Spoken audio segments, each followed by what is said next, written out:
Hello everyone, আমি Asmita. Welcome to my channel Asmi's vlog. North Bengal জার্নির first day vlog already চলে এসেছে। আজকে ডে 2। আজকে আমাদের ডেস্টিনেশন দার্জিলিং। সেই মতো আমরা সকলে মিলে প্যাকিং করে নিচ্ছিলাম। প্যাকিং কমপ্লিট করে আমরা মামাবাড়ি থেকে বেরিয়ে পড়েছি বাস ধরার জন্য।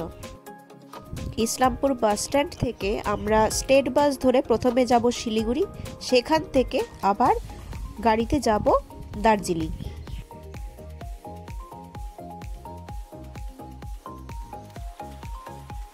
আমাদের বাস জার্নি কিন্তু অলরেডি স্টার্ট হয়ে গেছে। আশেপাশের প্রাকৃতিক দৃশ্য এনজয় করতে করতে আমরা এগিয়ে চলেছি শিলিগুড়ির উদ্দেশ্যে।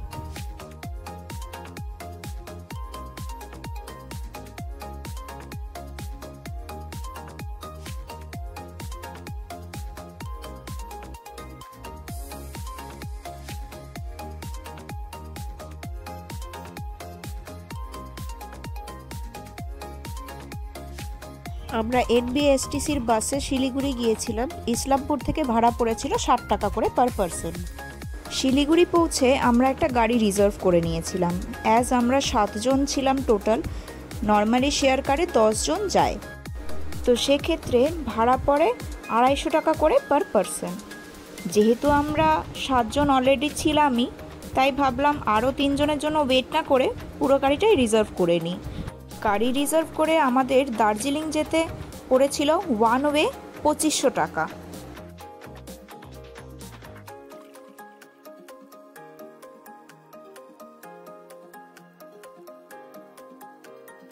ধীরে ধীরে আমরা এগিয়ে চলেছি পাহাড়ের কোলের উদ্দেশ্যে।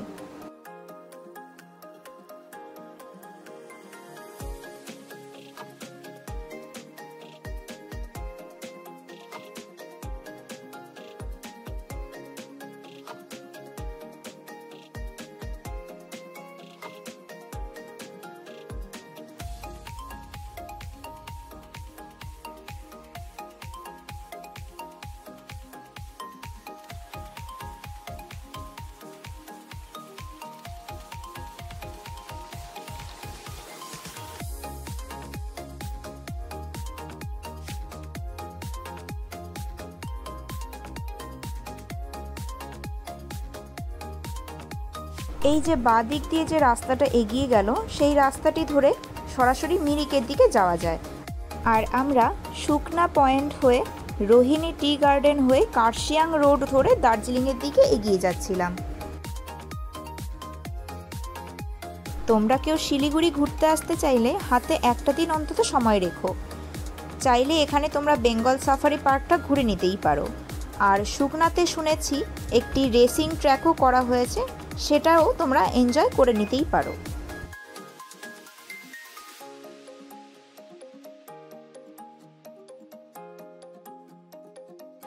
এখন আমরা ক্রস করছি রোহিণীর টোল প্লাজা।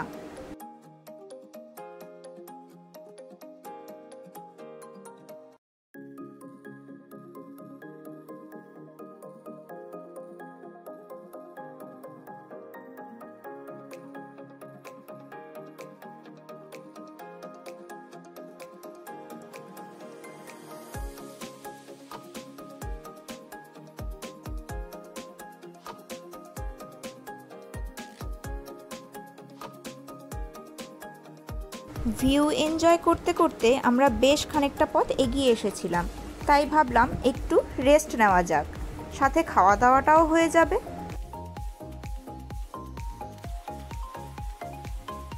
আর যেমন ভাবনা তেমনই কাজ। খাওয়া দাওয়া আর একটু রেস্টের উদ্দেশ্যে এই ছোট্ট ক্যাফে কাম রেস্টুরেন্টটায় আমাদের গাড়ি দাঁড় করানো হলো। এইটা কিন্তু খুব সুন্দরভাবে সাজানো ছিল। আর এখান থেকে পাহাড়ের ভিউ নিয়ে আমি কিছু উল্লেখ করছি না, তোমরা এটা এনজয় করো।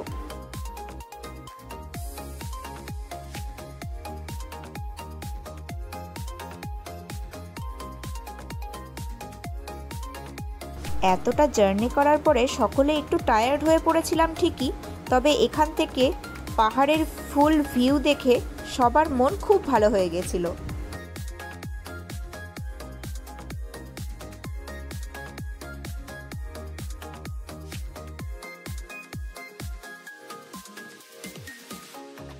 এই ক্যাফেটি তুলনামূলক ছোট হলেও এখানে কিন্তু বিভিন্ন রকমের আইটেমস অ্যাভেলেবেল ছিল। অর্ডার করা হয়েছিল 1 plate chicken thukpa, 2 plate veg chow mein আর সাথে ছিল 4 প্লেট ভেজ থালি। প্রত্যেকটি আইটেমের কোয়ান্টিটি কিন্তু তোমরা দেখতেই পাচ্ছ। এখানে যা কোয়ান্টিটি দেওয়া হয়েছিল 1 প্লেটেই কিন্তু দুজনের জন্য এনাফ। অ্যান্ড খাবারের কোয়ালিটি সত্যি দুর্দান্ত ছিল। চলো, খাওয়া দাওয়ার পর্ব তো কমপ্লিট, এবার আস্তে আস্তে এগিয়ে যাওয়া যাক আমাদের গন্তব্যের উদ্দেশ্যে।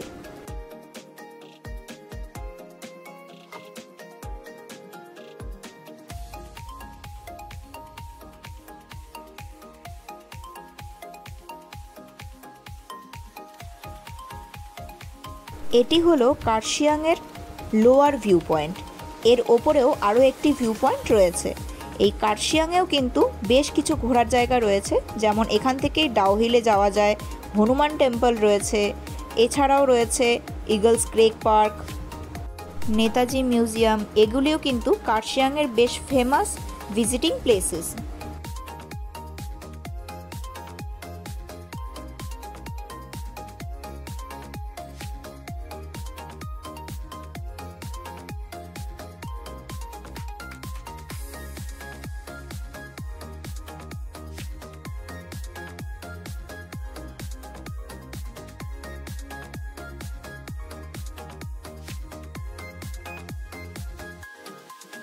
সবুজে মোড়া চা গাছ আর পাহাড় পেঁচিয়ে উঠে আসা রাস্তা, কি সুন্দরটাই না লাগছিল দেখতে।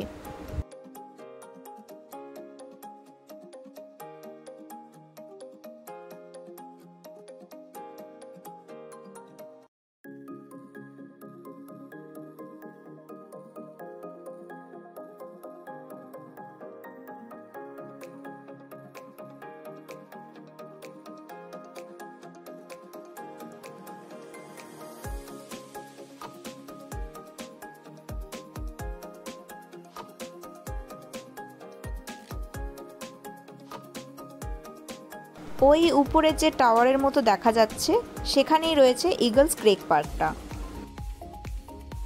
আস্তে আস্তে কিন্তু এবারে আমরা কার্শিয়াংয়ের দিকে এগিয়ে চলেছি।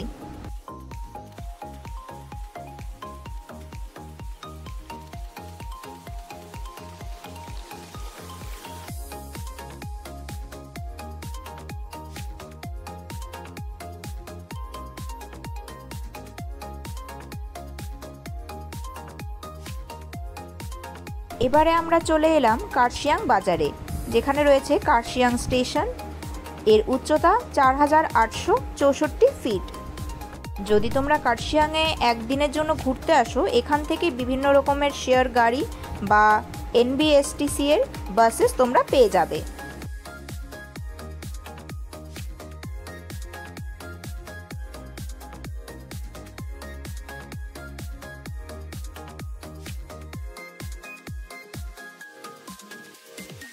শহরতলির মধ্যে দিয়ে এবারে আস্তে আস্তে আরও ওপরের দিকে ওঠা যাক।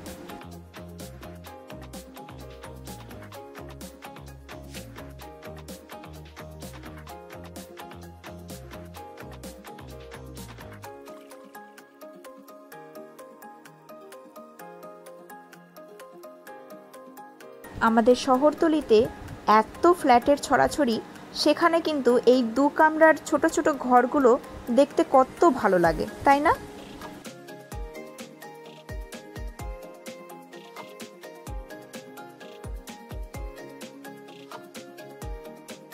যাওয়ার পথে দার্জিলিংয়ের ডিস্ট্রিক্ট ম্যাজিস্ট্রেটের সাথেও দেখা হয়ে গেল। পাহাড়ের আঁকাবাঁকা পথ পেয়ে কখন যে সোনাডায় চলে এসেছি বুঝতেই পারিনি।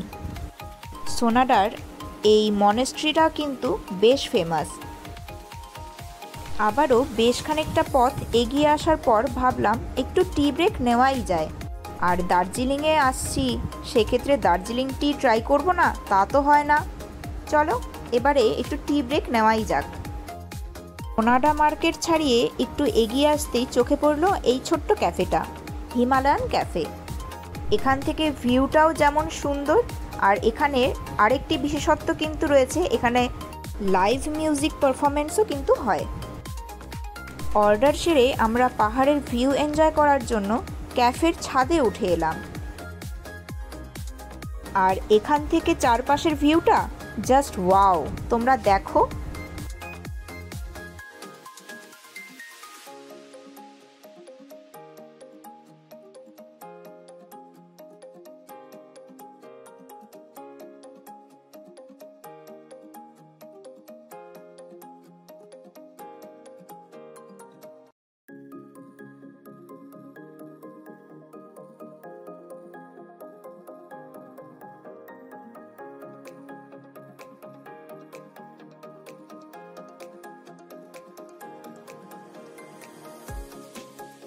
এত সুন্দর ভিউ পেয়েছি, আর এখানে ফটো তুলব না তা কি কখনো হয়?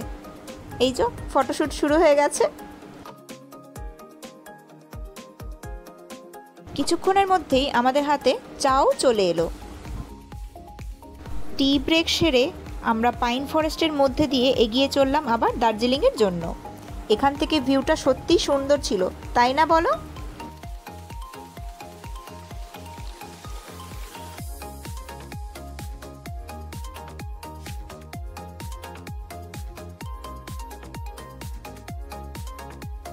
এবারে আমরা চলে এলাম ঘুম স্টেশনের কাছে। এখানে যদিও পার্কিং কিন্তু নেই, তবে চিন্তা নেই, পরের যে ভিডিওটা আসছে সেখানে ঘুম স্টেশন, ইভেন টয় ট্রেন সব কিছু নিয়েই একটি ভিডিও আসবে। তাই তোমরা যারা এখনও সাবস্ক্রাইব করোনি, জলদি জলদি চ্যানেলটিকে সাবস্ক্রাইব করে নিও। আমার বাঁ হাতে দেখা যাচ্ছে ঘুম মনেস্টারির মেইন গেট। এই জায়গাটিও কিন্তু বেশ ফেমাস। শেষমেশ অপেক্ষার অবসান। যাওয়ার পথেই রাস্তাতেই দেখতে পেয়ে গেলাম টয় ট্রেন। টয় ট্রেনটি দেখে মনে পড়ছিল সেই সৈফ আলি খান আর বিদ্যা বালানের অভিনীত পরিণীতি ফিল্মের কাস্তমাজাই গানটার কথা, তাই না? যাওয়ার পথেই দেখতে পেলাম আরও একটি টয় ট্রেন। মোট দুটো টয় ট্রেনকে আমরা কিন্তু দেখতে পেলাম, যদিও দুটোই ডিজেল চালিত, স্টিম ইঞ্জিন নয়। যদিও কিছুক্ষণের মধ্যেই এই স্টিম ইঞ্জিনগুলো না দেখার আক্ষেপটা মিটে গেল। এই দেখো সাইডে সব স্টিম ইঞ্জিনগুলো দাঁড় করিয়ে রাখা রয়েছে। এইভাবেই পাহাড়ের আঁকাপাকা পথ বেয়ে ধীরে ধীরে আমরা চলে এলাম দার্জিলিং, আমাদের ডেস্টিনেশনে। হোটেলে পৌঁছে একটু ফ্রেশ হয়ে সন্ধেবেলার দিকে আমরা বেরিয়ে পড়েছিলাম মল রোড ঘোরার জন্য। আমরা স্টে করেছিলাম হোটেল কুঞ্জতে। তোমরা দার্জিলিং ঘুরতে আসলে এখানে স্টে করার প্ল্যানিং হলে কমেন্ট করে জানিও, আমি এখানকার কন্ট্যাক্ট নাম্বার তোমাদের দিয়ে দেব। তোমরা অনেকেই দার্জিলিং ঘুরতে আসতে চাইলে মল রোডের কাছাকাছি হোটেল খোঁজো। রিজনেবল প্রাইসের এই হোটেলটি কিন্তু মল রোড থেকে একদম হাঁটা পথে 5 থেকে 7 মিনিট। এই সেই ফেমাস ক্লক টাওয়ার।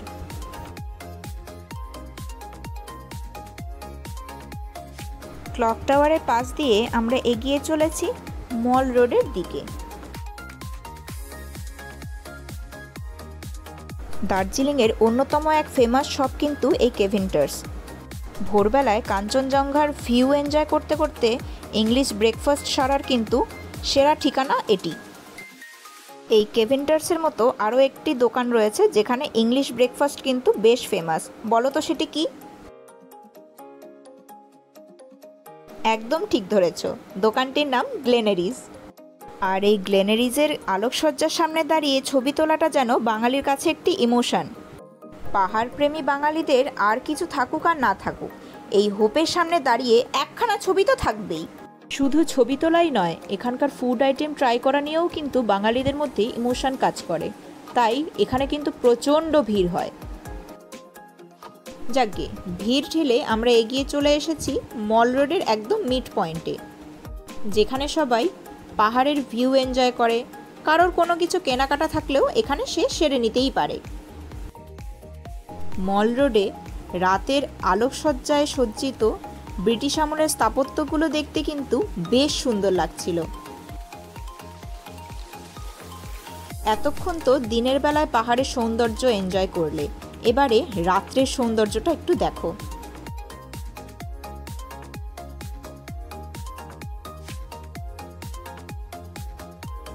রাতের জোছনায় দার্জিলিং শহরটিকে দেখতে কি সুন্দর লাগছিল, তাই না?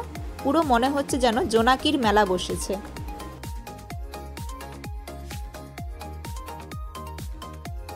কলকাতা বা অন্যান্য শহরতলির মোমো অন্য জিনিস। দার্জিলিংয়ে আসবো আর এখানকার বাদাম চাটনিওয়ালা মোমো খাবো না তা তো হয় না, তাই একটু মোমো ট্রাই করেই নিলাম। ঘুরতে ঘুরতে দেখলাম প্রায় 10টা বেজে গেছে, আর হোটেল থেকেও ডিনারের জন্য ফোন করে দিয়েছিল, তাই এবারে হোটেলে আমাদের ফিরতে হলো। ফেরার পথে দেখতে পেলাম এক মজাদার দৃশ্য।